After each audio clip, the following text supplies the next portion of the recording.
How to create REDnote account. Hello guys, this is Atticus and welcome back to another tutorial video by App Hacks. So without any further ado, let's dive right into it. The first thing you will need to do is install the REDnote app. You can easily get the app from your App Store or Google Play Store. After you download it, simply open it up and now you will need to tap on agree. If you want notifications, tap on allow. And here you will see other login methods. Now, if you have a WeChat, you can tap on WeChat and log in with that, or you can tap on choose other login methods. And here you will see your Apple account and many other options. So also tap on this. I have read the agreement, that is your terms and policies.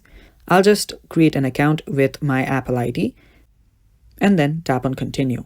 After doing that, simply choose your gender.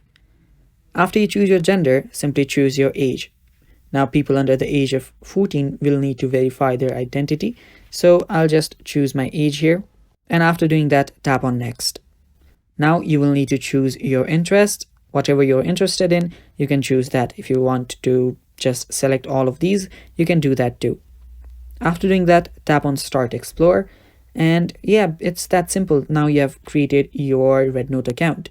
And that is all for the video, guys. Thanks for watching. If you guys are new to App Hacks, do not forget to subscribe to our channel and stay tuned for more. Bye-bye.